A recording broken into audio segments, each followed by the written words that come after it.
Clark, computer teacher, and I'm just making sure it's recording, and it looks like it is. Today is July 1st, 2020, and chances are you won't see this video until after you get back from your 4th of July break. So I hope that you had a good break and stayed safe around fireworks, or maybe you weren't around fireworks. Well, we are going to go on to a new topic, and we're going to talk about some zoo animals at the San Diego Zoo. The San Diego Zoo is in California, so that's a long ways away. And the reason why I'm going over these animals is because with the pandemic and everything, we can't be going to our zoo here right now. And so it's just kind of fun to look at some other zoos on the internet and see what kind of animals they have.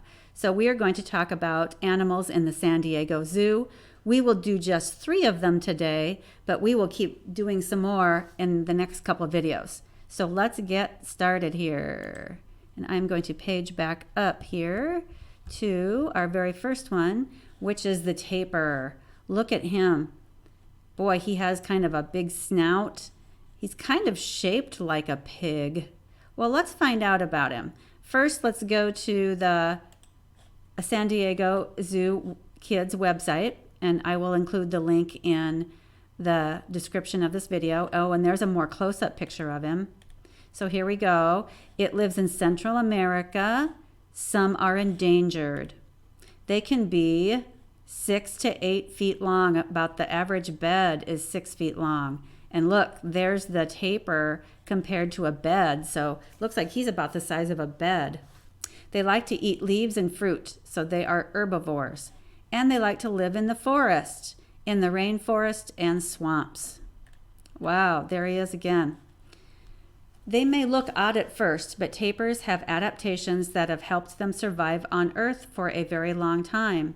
They are primitive animals that have remained unchanged for millions of years. Fossils of tapir ancestors have been found on every continent except Antarctica. Present-day tapirs can be found in Mexico, Central America, South America, and Asia. Let's see if we can hear the tapir whistle.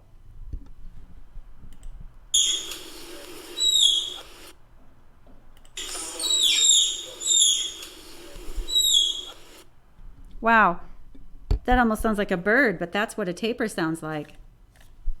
Well, it is not a pig, and it is not an anteater. It is actually most closely related to horses and rhinos.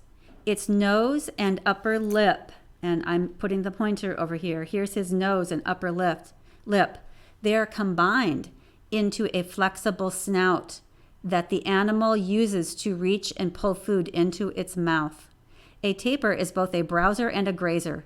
It uses its snout to pluck leaves from tree branches or to feel around in the underbrush for fallen fruit to eat.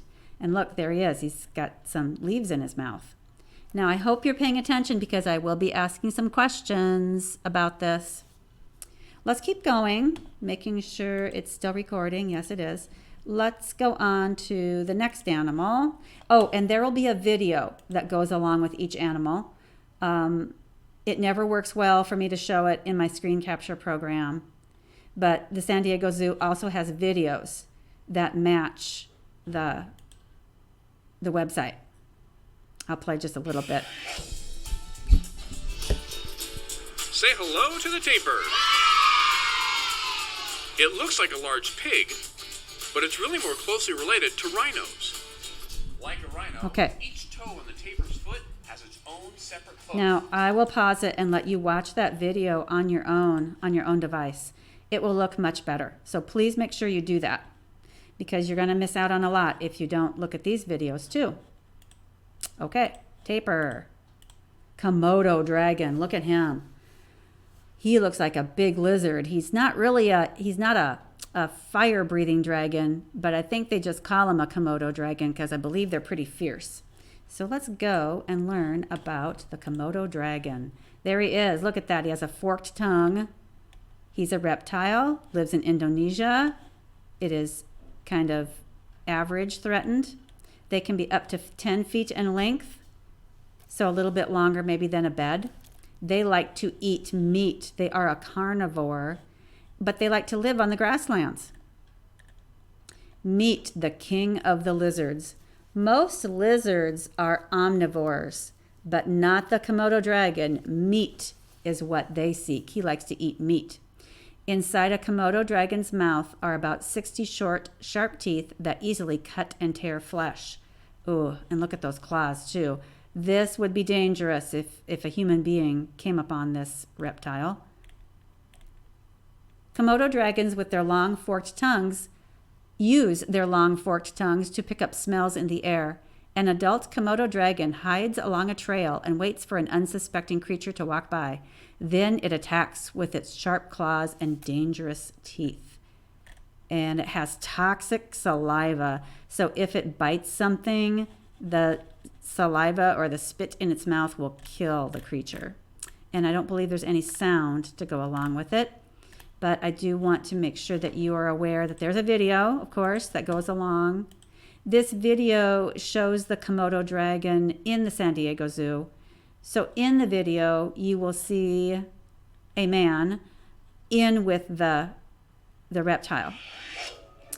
And, you know, in the wild, you would never want to do that. So look, he's right there and he's going to touch it. Well, he's the zookeeper, so he can do that because this Komodo dragon is used to this guy and this guy feeds him. But in the wild, you would never be able to do that because it would kill you. But this reptile is used to the zookeeper. Make sure you watch this video on your own. Next one, Rhinoceros. There he is with his horns on his nose and very heavy body.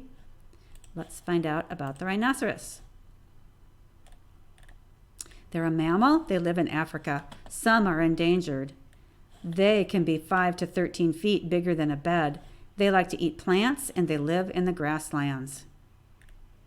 Rhinoceroses get their name from their most famous feature, their horns. The word rhinoceros means nose horn. So rhino means nose and ceros means horn. So rhinoceros means nose horn. Let's hear him bellow.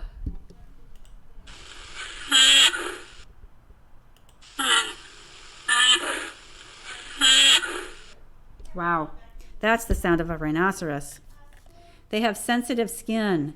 Rhinos may look tough, but their skin is quite sensitive. They can get sunburns just like we can, and biting insects can bug them. That's why they like to wallow in mud. It puts a layer between their skin and the sun and insects. And of course, there is a video that I want you to watch on the rhinoceros. Make sure to watch it. There it is. I'm not going to play it. You make sure to watch it. Wow, that zookeeper is feeding him. Man, I hope he doesn't swallow her hand. You make sure to watch that video. I have questions for you on these three animals. Okay. What does the tapir, we're back to the tapir again, what does he use his snout for? Does he use it for eating or fighting? You decide, you pause the video, talk about it. I'm going to give the answer. He uses his snout for eating. He can wrap his snout around leaves and pick up plants and eat. The Komodo dragon. What does the Komodo dragon like to eat? Plants or meat? Pause the video to make your choice. I'm going to give the answer. The Komodo dragon likes to eat meat, of course.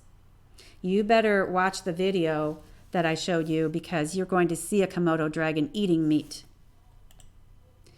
The word rhinoceros means what? Does it mean nose horn or does it mean gray skin? Pause the video and make your choice. I'm going to give the answer. The word rhinoceros means nose horn. Rhino means nose. Ceros means, or no. Rhino means nose. Ceros means horn. All right. Let's go back and make sure that's right. Yeah, rhino means nose and ceros means horn. Nose horn. Okay. So rhinoceros means nose horn. And that's the last question I have. And we are going to pick up on this next time. Make sure to watch all three videos. We are going to do some more San Diego Zoo animals in the next one. Talk to you later. Bye.